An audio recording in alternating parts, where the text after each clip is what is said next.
కాంగ్రెస్ ప్రభుత్వం రైతులు తీవ్రంగా ఇబ్బంది పెడుతోందని మాజీ మంత్రి హరీష్ రావు అన్నారు. సంగారెడ్డి జిల్లా బసవేశ్వర సంగమేశ్వర ప్రాజెక్టులను పక్కన పెడితే ఊర్కో బిఎల్ఆర్ పనులు వెంటనే మొదలు పెట్టకపోతే రైతుల పక్షాన పాదయాత్ర చేపడతామని హెచ్చరించారు. సర్పంచ్ ఎన్నికల్లో కాంగ్రెస్ను ఓడించకపోతే రైతు బంధు పథకం పూర్తిగా బంద్ కావడం ఖాయమన్నారు. మక్కా సోయాబీన్కి ఇప్పటిదాకా ప్రభుత్వం ఒక్క రూపాయి కూడా విడుదల చేయలేదంటూ ఆగ్రహం వ్యక్తం చేశారు.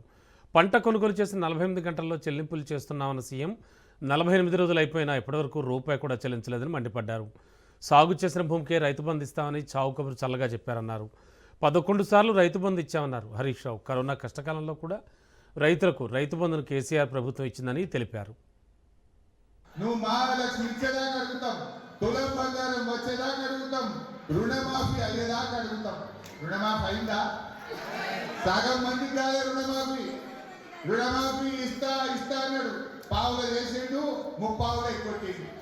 ముప్పావులు ఇచ్చిండు, ముప్పావులు ఎక్కొట్టిండు. మిత్తిలు మీద పడ్డాయి. 2 లక్షల మీద ఒక్కరికి కాలే, లక్షలోపు పావులు అయింది, బాగా మందికి ఎక్కొట్టిండు. ఇక రుణమాఫీ అయిపోయింది. డబ్బలు రాలేసి చూసుకుంటారు రేవంత్ రెడ్డి. శంకరపేట కసిన్ కాడ రేవంత్ రెడ్డి రమ్మని రుణమాఫీ అయిందో కాలేదో మా బిడ్డలు చెప్తారు. రమ్మంటే వస్తాడు, ఎరకపల్లి పోలీస్ జీవులు, ముగడపల్లి పోలీస్ జీవులు పెట్టుకుని వస్తాడు. ఒక్కని రమ్మని యాసంగి పంటల బోనస్ అన్నాడు. సన్నవడ్లు వండించిండు, యాసంగిలో మనం వడ్లు అక్కడ బోనస్ పడ్డదా? యాసంగి బోనస్ పెట్టి అన్ని దొంగ మాటలు, అబద్ధం, మోసం. ఇవాళ విషయం మీకు కూడా అర్థమైంది, కానీ మనం కూడా మోసపోవద్దు. అన్ని అర్థమైన తర్వాత ఈ ఎన్నికలే మీకు ఆయుధం, ఈ ఓట్లే మీకు వజ్రాయుధం. ఇక్కడ శంకరంపేట మండల అందరు సర్పంచ్ అభ్యర్థులు ఇక్కడ ఉన్నారు. ఇప్పుడు అట్లా ఏమంటాయి, ఇంకా యాసంగి పంటకట రైతు బంధు అందరికి లేకట. ఎవరైతే పంట వేస్తారో వాళ్ళకే ఇస్తారట, మీతో ఎగబెట్టారట. ఇప్పుడు మనం పత్తి వేస్తాం, పత్తి ఒకటే పంట ఉంటుంది, 2 ఉంటాయి. రామ్ చెరుకు వేసిన వాళ్ళకు రామ్, ఇక అందరికి కందులు వేసిన వాళ్ళకు రామ్, మొత్తం ఎగబెట్టా అని చెప్పి కూర్చున్నారు. ఇక ఈ డబ్బల ఓట్లు పడాలి, యాసంగిలో రైతు బంధు ఎగబెట్టాలి. ఇప్పటికే కరెంట్ వస్తుంది, అదే బాయికాడ మోటార్లు కాలుతున్నాయి. రాత్రి పూట కరెంట్ ఉండలేదు బాయిల కాడ. ఇవాళ ఎన్నో ఇబ్బందులు వస్తున్నాయి. పంటలకు మక్కలు అమ్ముతే 20 పైసలు పట్టలేవు, సోయాబీన్ అమ్ముతే పైసలు పట్టలేవు, పత్తికి ధర వస్తలేదు. రైతులకు చాలా ఇబ్బందులు ఉన్నాయి. మా యువతకు ఊరిచ్చిండు ఎల్లెలకల పడేసింది.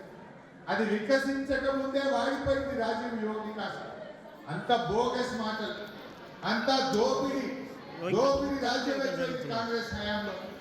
అదే కనీసం కేసీఆర్ వేసిన రోడ్లకు మొన్న వానలకు వెళ్ళిన పొక్కలు పడితే ఇంకా డాంబర్ పోసే తెలియలేదు కాంగ్రెస్ వాళ్ళు.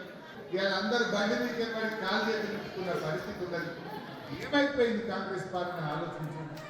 ఏమన్నంటే ఆడోళ్ళకి బస్సు ఫ్రీ పెట్టేమంటారు, ఆడోళ్ళకి ఫ్రీ పెట్టి మగోళ్ళకి డబ్బులు టికెట్ కొట్టింది. యాడ్ చేసుకోండి. ఊళ్ళల్లో ఊరికి ట్రాక్టర్ పెట్టి కేసీఆర్ ఉండగా పొద్దుగానే చెత్త బండి వచ్చి చెత్త తీసుకపోవు. రోజు మంచి నీళ్ళు వస్తుండే, ఊళ్ళన్నీ తెల్ల బుగ్గలు వేసిండు కేసీఆర్. ఇప్పుడు కాంగ్రెస్ వచ్చినాక బుగ్గలు వేసుకోవడం లేదు, చెత్త బండ్ల డీజిల్ పోసే పరిస్థితి లేదు, రోజు ట్రాక్టర్ వచ్చే పరిస్థితి కూడా లేకుండా అయిపోయింది. మాటలు తప్ప చేతలు లేవు. ఏమనంటే పోలీసు వాళ్ళని పెట్టుకోండి.